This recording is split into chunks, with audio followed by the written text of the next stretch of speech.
Mtazamaji wa Dar es Salaam Tanzania TV, na leo tupo katika kipindi cha meza ya hoja ambapo tutazungumzia mada kubwa kabisa ambayo imeleta taharuki kwa wakazi wa Dar es Salaam ambao maeneo ya Coco Beach.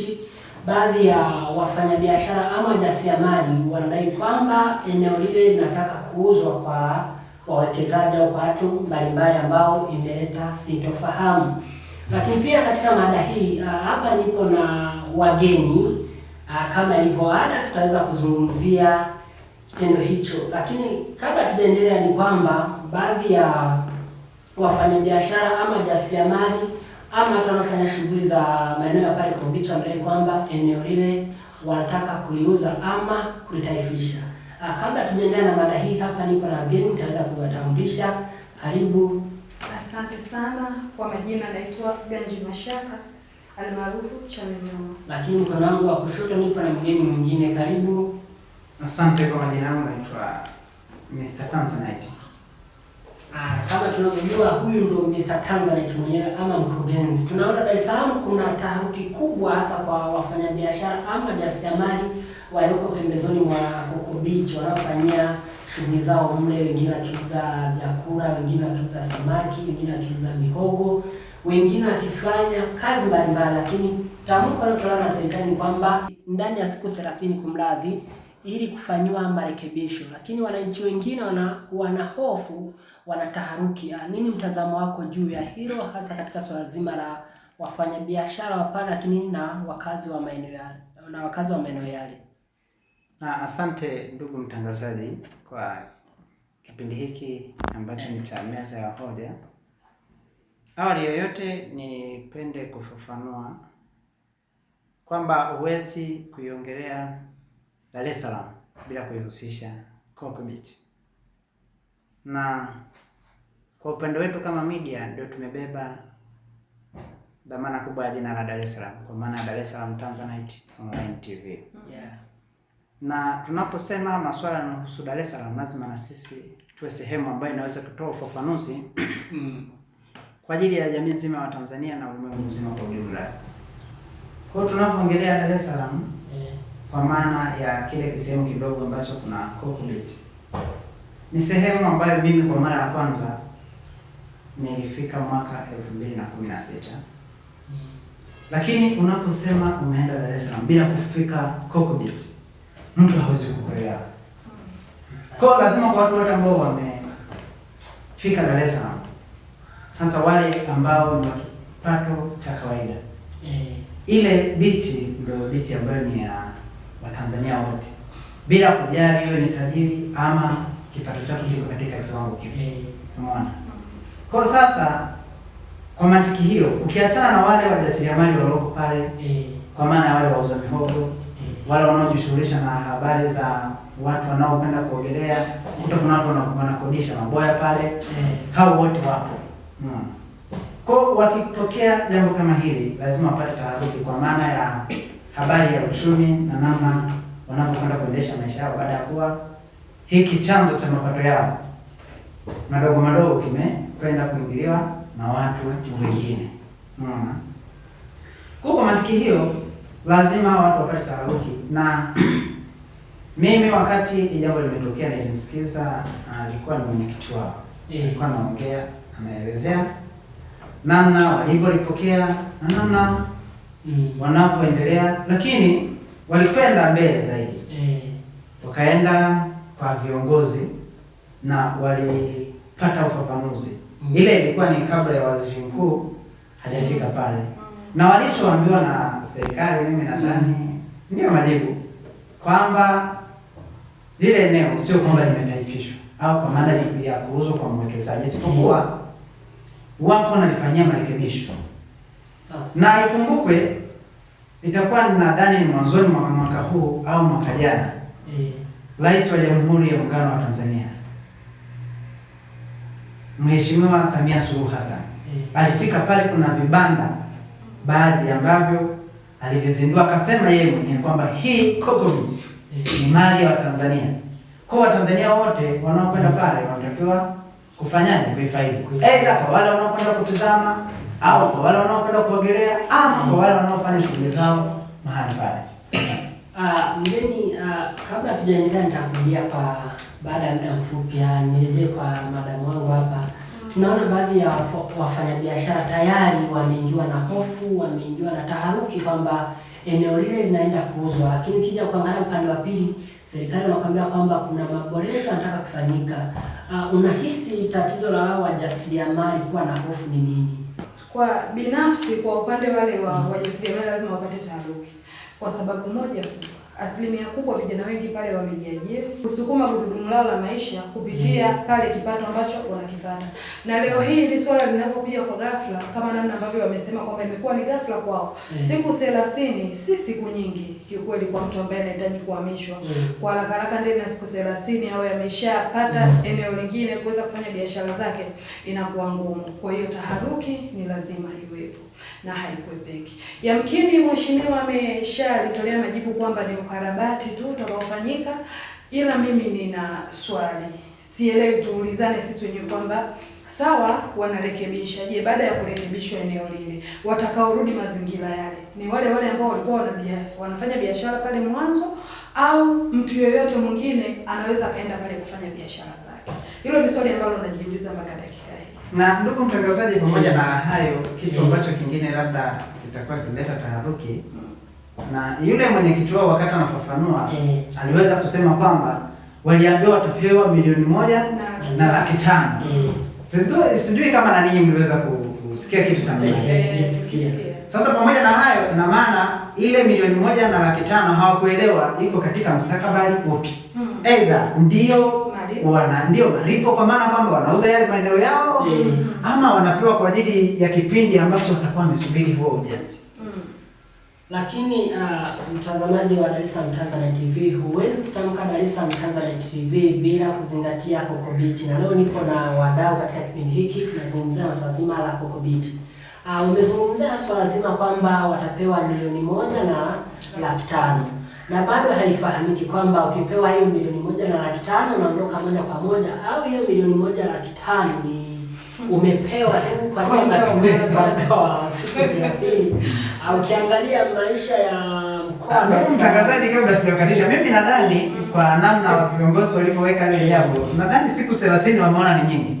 Kwa hiyo wameona kwanza watu wawape kiasi cha milioni 1.5 kwa maana ya kujikimu ndani ya hizo siku 30. Ama baada ya pale labda watawarudisha katika maeneo yale ambayo watakuwa wamefanyaje, wameyatengeneza, wameweka vizuri. Mimi nimeelewa hivyo, ama ninyi mnasema? Mimi kwa kitu ambacho nakiona kama yani changamoto ni kwamba wao hawajaambiwa kwamba hii milioni 1.5 ni kwa ajili ya nini. Kuna baadhi ya clip ukisikia unaambiwa kwamba watakuwa milioni 1.5, wao wenyewe hawajui wako katika wakati upi. Kwa hiyo tunachokiona ni kwamba serikali kama serikali itoe ufafanuzi zaidi juu ya milioni 1.5. Changamoto kubwa leo kuja kuibaini ni kwamba ni milioni 1.5. Aidha wanaitoa unaondoka moja kwa moja, au marekebisho yanafanyika yatarejeshwa. Nyie kama wadau leo hii mmepata kutoa ujumbe kwa umma kuhusiana na hili swala. Nini ushauri wako kwa serikali pamoja na wahusika wa Coco Beach wanaojihusisha na shughuli mbalimbali za biashara pamoja na ujasiriamali na shughuli za starehe? Wengine wanaenda kwa ajili ya kuogelea na mambo kama hayo, na kupunguza stress. Wengine ametoka akili tulia, anafika pale. Ndugu mtangazaji, kwa maana nyingine tusiende mbali, lakini ile Coco Beach imeokoa ndoa za watu wengi sana. Sawa.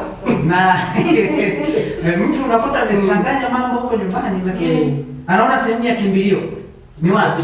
Ni Coco Beach. Anaenda akakaa pale, upepo unampiga na refresh akili, akitoka pale labda kama alikuwa amegombana na mke wake, labda akitokea pale siku wanaenda wanayadenga, wakirudi nyumbani ndio inaanza upya.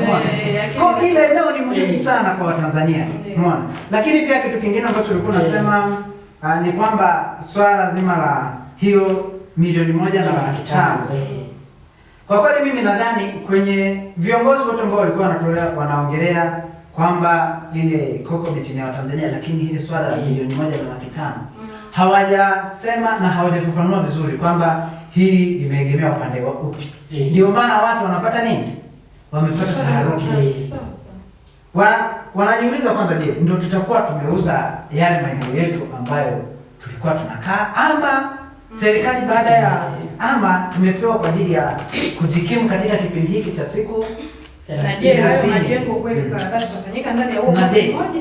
Pamoja na hayo, wakati watakapokuja kuondoa, watafanya takwimu ya watu walioko pale, kwa maana kwamba pengine hata kama ni ujenzi unafanyika pale, wale waliokuwepo wapewe kipaumbele kwa ajili ya kurudi katika maeneo yale, ili isije ikaleta sintofahamu. Mimi nadhani pamoja na hayo na kuitwa wale wafanyabiashara, lakini kuna umuhimu mkubwa sana, kwanza wa kujua watu wanaopatikana katika yale maeneo, ili yanapokuwa yamemaliza kutengenezwa, huo ukarabati wanaosema ama ni ujenzi wanaosema serikali, kwamba wanapomaliza sasa wahakikishe kwamba wale watu wanapewa kipaumbele katika kupewa maeneo hayo ambayo yatakuwa yamefanyaje, yamerekebishwa.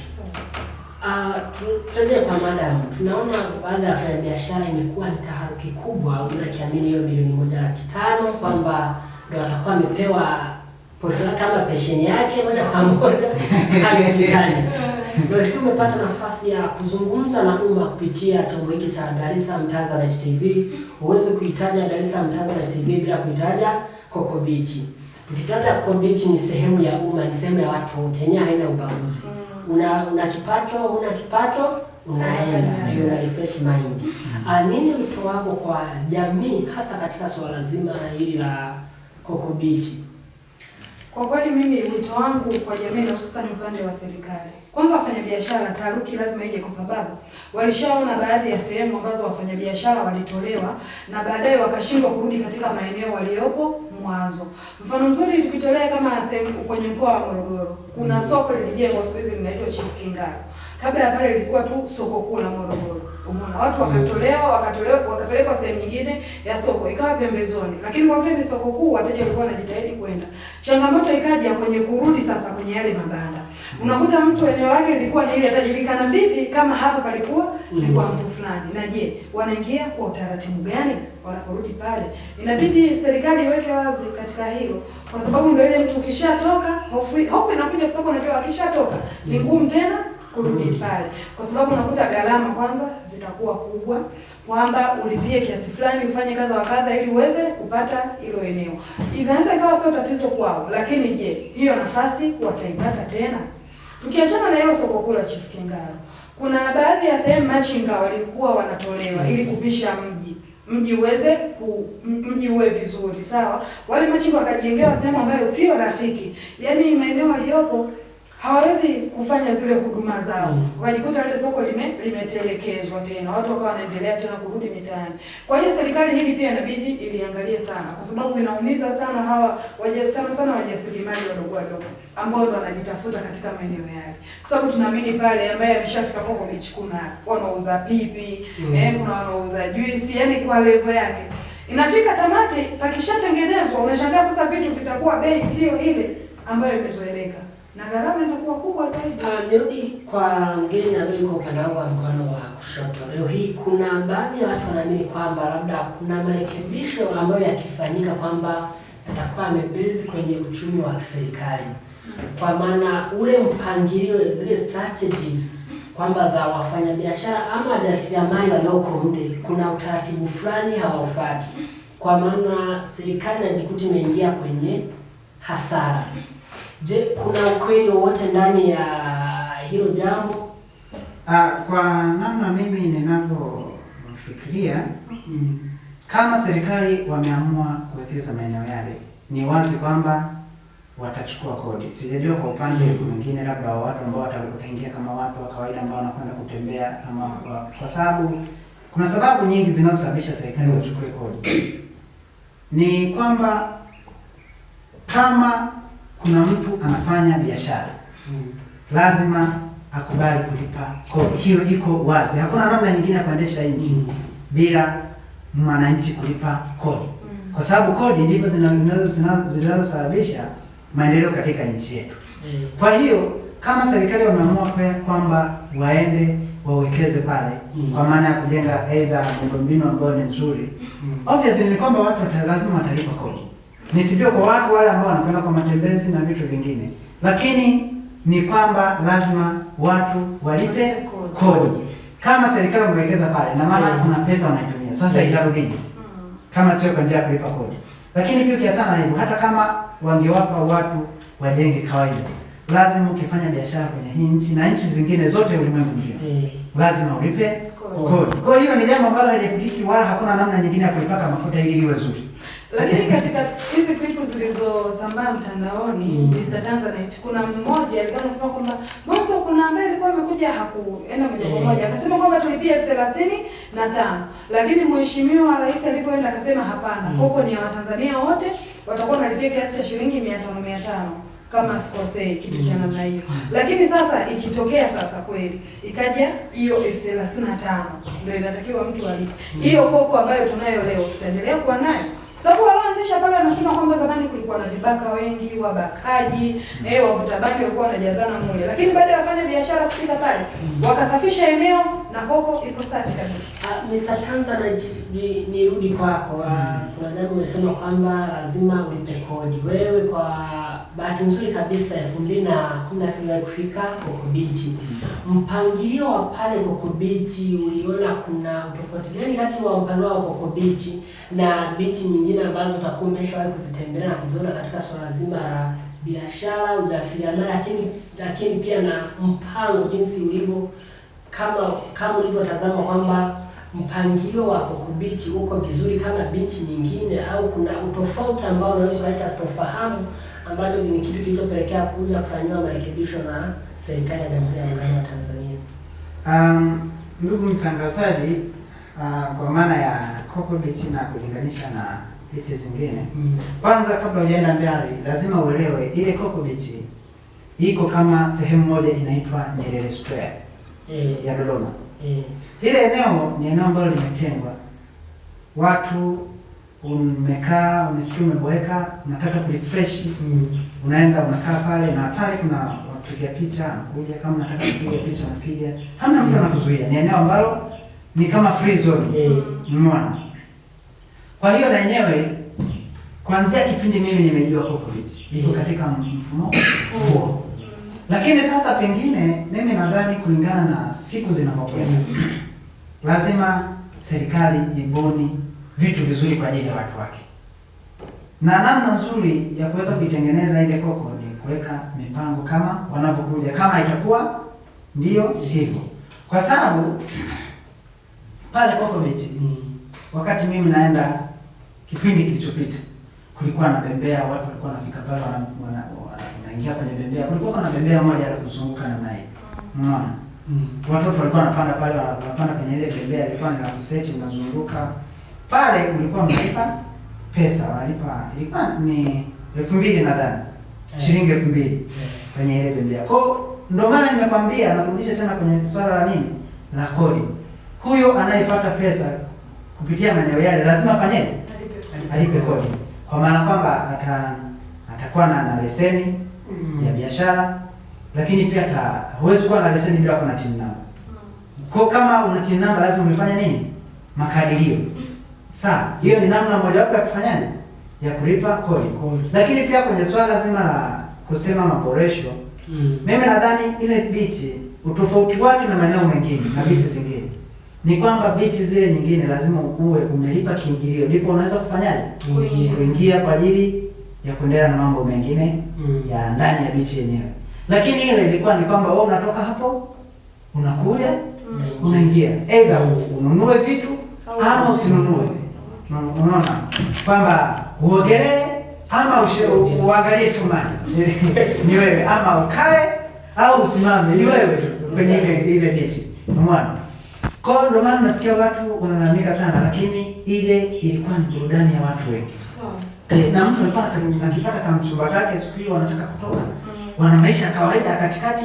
Unatoka unaenda pale unakaa vizuri. Kwa sababu mimi pale nilikuwa naenda mara nyingi. Nakuta mtu ametoka nyumbani na familia yake wa maisha ya kawaida katikati kama Watanzania. Unajua Watanzania wengi ndio hatutaki kujificha, tuko wengi ambao maisha yetu ni ya nini? ni ya katikati. Kwa hiyo ile beach ilikuwa ni faraja kwa ajili ya Watanzania wengi. Umeona? Kwa hiyo wakiingia pale ile Coco Beach wana refresh. Mtoto akirudi nyumbani anasema nimetoka na wazazi, tumetoka beach. Ni beach ndio. Kwa yule anayekuja kule pale Coco Beach na yule anayekwenda kwenye zile beach nyingine za kifahari. Zote zinaitwa nini? Beach. Yes. Unaona? Kwa hiyo ndio maana watu nakuta wanalalamika sana. Sababu ni kwamba ile eneo wamelizoea kwa maana ya kwenda kurudika, kufanyaje, kurefresh. Lakini mimi kuna kipindi nimeenda pale, ilikuwa ni sikukuu ya Christmas. Lile eneo nadhani ndio eneo linachukua kwa watu wengi sana, idadi ya watu wengi sana kipindi cha sikukuu. Mpaka mapolisi wanaokuja kuhakikisha usalama wanakuja pale. Unaona? Unaweza kuona namna serikali inapokuwa imejipanga kwa ajili ya kulinda watu wake. Mimi nilishuhudia helikopta ya polisi iko kwenye doria, imefika kama kwenye saa 12 kasoro. Kwanza kulikuwa na mtu polisi kule. Ana kile kipaza sauti. Anatangaza kwamba muda wa kutoka beach umefika. Muda wa kutoka umefika. Lakini kuja na kile kipaza sauti inamaanisha kwamba wale watu hawezi kuwatangazia kwa mdomo kaidoka fanyaje. Kwa hiyo ni watu inakuwa imebeba watu wengi. Kwa hiyo unaposema uipeleke kwa mwekezaji, na maana umewaua mioyo wa Tanzania wengi ambao walikuwa wanakwenda kufarijiwa na yale maeneo, wanakwenda kupata burudani yale maeneo. Umeona? Lakini hata mimi pia nilikuwa naamka asubuhi ile kwa sababu ni bichi ya Watanzania wote. Wakati mwingine kama sijaenda gym. Nasema leo naita kwa mkoa pale sasa nilikuwa naenda gym. Kama sijaenda gym siku hiyo, naamka asubuhi napiga nguo zangu za kwenda kwenye mazoezi, naingia kwa beach, nakutana na wengine wako wana trot. Kwa hiyo eneo ina matumizi makubwa kwa ajili ya Watanzania.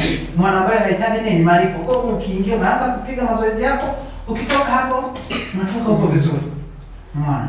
Hiyo ndio tofauti ya Coco Beach na maeneo na beach zingine. Umeona? Ni kwamba unaweza kuingia kwa muda ule ambao umepangwa, ukatoka vizuri na hudai na mtu, na ukifika watu wa pale wako social kabisa. Umeona? Kila mmoja anakuwa na shughuli zake, wa kuogelea, wa kufanyaje kila mmoja. Sawa, mtazamaji wa Dar es Salaam Tanzania TV, na hivi ndivyo tutajadili katika mjadala huu. Wewe kama mdau ama mtazamaji wa Dar es Salaam Tanzania TV, na unaweza ukatuwekea maoni yako juu ya hiki kinachoendelea katika eneo hilo la Coco Beach. Tatizo kubwa niloweza kuigundua kwa watu wenye taharuki ni kwamba tatizo kubwa mimi nahisi lipo kwenye ile milioni 1.5, yaani mtu haelewi. Haya ni malipo ya kutoka moja kwa moja ama ni malipo ya kumsapoti kwa hizi siku 30. Ukilinganisha maisha ya Dar es Salaam na mikoa mingine kidogo ni tofauti. Maisha ya Dar kidogo ni ya gharama zaidi. Na hivi tunapoelekea mwishoni wa kipindi hiki, nini ujumbe wako kwa serikali katika suala zima hili la Coco Beach kwa wafanyabiashara na wajasiriamali? Serikali kwa sababu imeshaweka mpango mkakati wa kuweza kuboresha eneo hili. Hivyo sisi wafanyabiashara wa pale taharuki lazima tupate, lakini inabidi kidogo tutulie na tuwasikilize, lakini pia tusiache kuhoji. Ile milioni 1.5 kwa sababu wamepata nafasi ya viongozi kuwepo pale, waulize ili majibu yaweze kupatikana kwamba hiyo milioni 1.5 ni kwa ajili ya nini. Lakini vile vile wameambiwa kuna ukarabati. Kwa hiyo viongozi ndio wana uwezo wa kuweza kulikibia ili kwamba ule ukarabati ni ndani ya muda gani. Na huo ukarabati utakapoisha, kipaumbele ni wakina nani? Je, waliopo pale ndio watarudi? Kama mvyo Mr. Tanzania walishasema kwamba je, watajuaje kwamba huyu na huyu ndio alikuwa hapa? Au yaani sielewi. Yaani shida namna ya kueleka. Watafanya nini ili waweze kujua kwamba hawa ndio wale ambao walikuwa hapa ili wapewe kipaumbele? Kwa sababu swala zima bwana la biashara ni mchakato sana. Kwa sababu ukishazoea kufanya biashara yako sehemu fulani, leo uje utolewe kwenda kuanza kwa namna nyingine, huwa ni ngumu sana na inarudisha nyuma sana maendeleo. Kwa serikali iweze kuiangalia hili, waeke mpango kazi ulio mzuri, usimuumize yule Mtanzania mwenye uchumi wa kati ambaye anaingiza kipato chake katika eneo hilo kwa kupitia biashara. Lakini pia hata hawa wenye stress. Tanzania shasema mtu ana stress zake, amekopa kwenda kujiua, alienda kule akabalizi. akapata upepo mzuri, akarejea katika hali yake ya kawaida. Kwa hiyo isiyo kwa ajili ya kumuumiza Mtanzania wala kuiumiza serikali. Mr. Tanzanite, umepata nafasi ya kuzungumza na umma kupitia media hii ya Dar es Salaam Tanzanite TV, na uwezo ukaitaja Dar es Salaam Tanzanite TV bila kutaja Coco Beach. Nini ujumbe wako kwa serikali pamoja na hawa wafanyabiashara ama wajasiriamali walioko katika eneo hili ndani ya hizi siku 30 ambazo inaonekana kwao ni tabu na ni taharuki? Kwa namna mimi ninavyoona ni kwamba Waziri Mkuu ameshatoa maelezo kwamba ile Coco Beach ni mali ya Watanzania, haitakiwi kubinafsishwa ama kufanyaje. Kwa mimi nadhani tuiamini serikali itakwenda kufanya vizuri, kwa sababu wameona kuna uhitaji mkubwa wa kufanya maboresho katika eneo hili. Tuamini serikali kwamba kuna mambo mazuri watakwenda kuyafanya, isipokuwa hofu yangu inapotokea ni sehemu moja kwamba wale watu ambao walikuwepo kwenye haya mazingira na wanataka kuondoshwa waweze kuzingatiwa na kupewa kipaumbele sana, ili maboresho haya yanapomalizika wao ndio waanze katika yale maeneo. Na wale watu nadhani sio wajinga, wanaona kama namna mchakato ule unavyokwenda hawaelewi, ndio maana unakuta kelele ni nyingi lakini wangefika wakatoa ujumbe kama Waziri Mkuu jana alipofika akawaeleza, watu wameelewa na wanaona jambo linaenda vizuri, isipokuwa kwa manispaa kama wao ndio wanaendesha zoezi. Mimi nashauri wale watu wangewarejista ili wawe na kumbukumbu yao kwamba watu hawa ndio waliokuwepo maeneo haya.